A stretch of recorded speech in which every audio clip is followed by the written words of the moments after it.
Hi you guys, it's April with Hair 101 and today I have a special guest. This is Malia. She has an awesome YouTube channel called Freebies to Deals or Malia Show. Yes. And she does an awesome blog too. I can tell you I've been following her blog for a few years now. And she tells you how to get awesome things for free and great deals. So go and check them out now. I'm going to have links below. But she is so awesome today because you guys, guess what we're going to do to her hair? We're dyeing it pink. We're going to turn her hair pink and I'm so excited. So let's get started and let me explain to you my formulas really quick.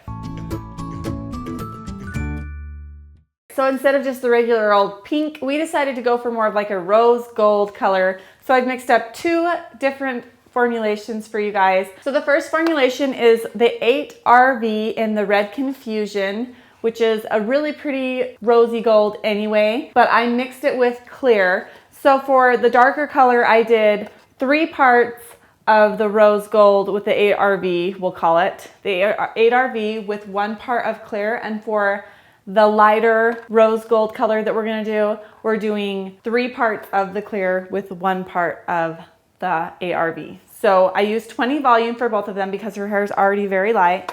And for this technique, we're only going to be like blending it into her ends. So the first thing I've done is gone through and I did a star pattern on her head, and I'm going to pull all of this up and clip it off.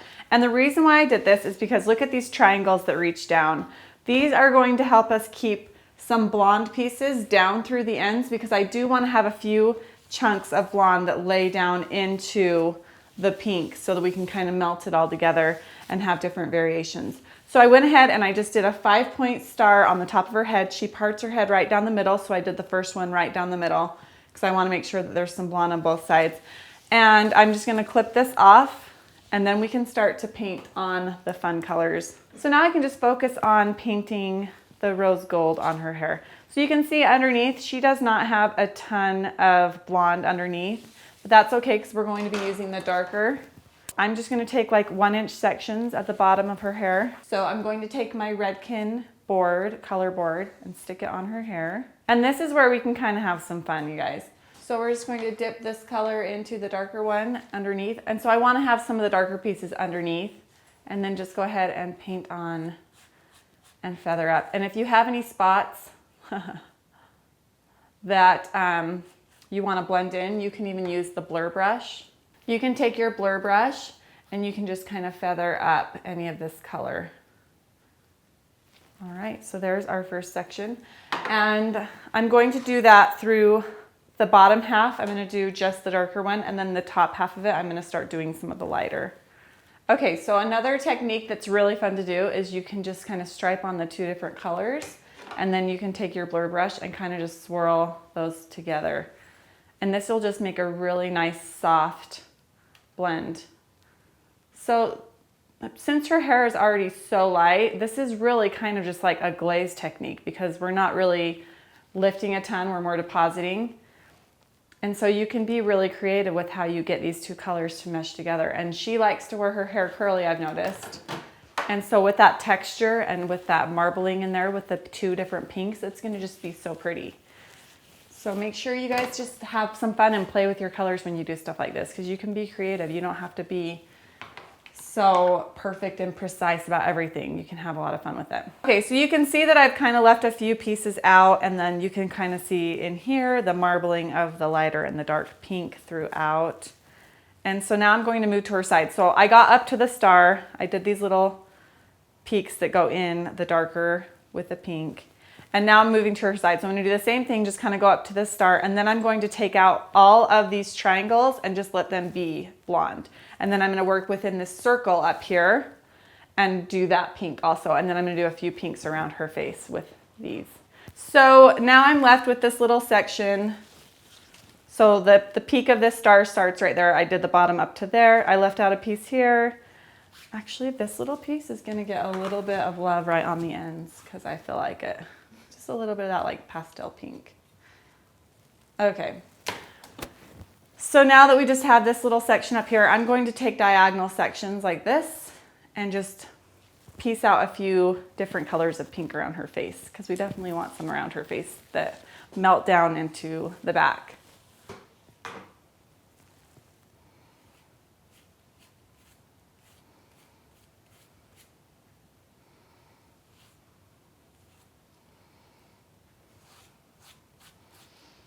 And I'm leaving that little valley right there of the blonde.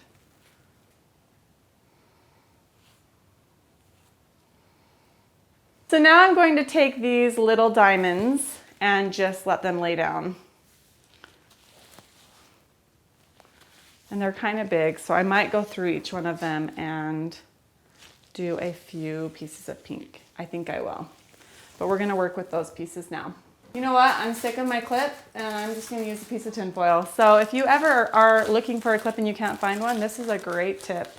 Just squish some tin foil on it. The sheet part's right down the middle. You can see it just splits right there.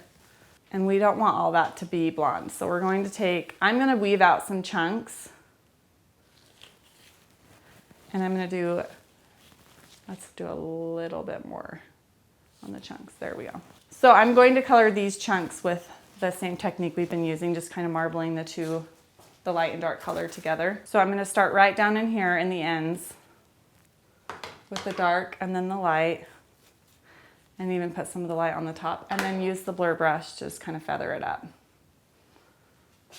So that light is sandwiching the dark, so it kind of ombres from light to dark, back to light again. I'm gonna do the same thing on the other side. So same thing over here, but this is a lot thinner section, so I'm gonna take a lot thinner pieces, obviously. So right down here in the ends, start with a little bit of the dark, and then take the lighter on the ends and on the top. Blur brush and feather it up. So that's the front is done. This is really simple and fast, so hopefully you guys love it. Okay, so for the top of these, I'm just gonna take off the top section and let the blonde be underneath and just do a pastel pink on all of these ones. I'm gonna do it solid through the whole thing.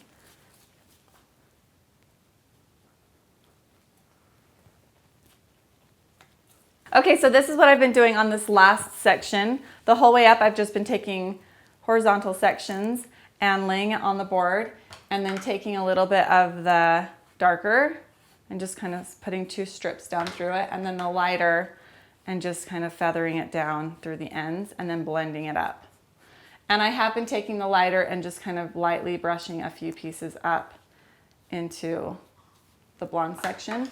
And then here we go, we just blend it all in with this blur brush. And that's what I've been doing on the back section. So now that we're done with all of our sections, you can see that we have these blonde pieces that have just been left out. If you want to, you can go through with the pastel and just brush a little bit on some of the ends.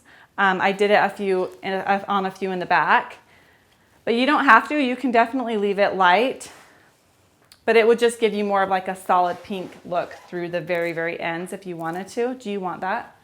Or do you want to leave? No, I like the blonde sections. I think it's pretty. So leave it like this. Yeah. So yeah, so it's just more like you can ask your client, use your creative genius, whatever, and that would give you to where you have the blonde and the pink kind of melting into together. That's why I leave them out till the end, because then I can decide at the end, do I want to tip these very edge pieces? Because if you try to do it all at the same time, it's really hard to keep it straight in your mind. So this is just an easier way for me to do it.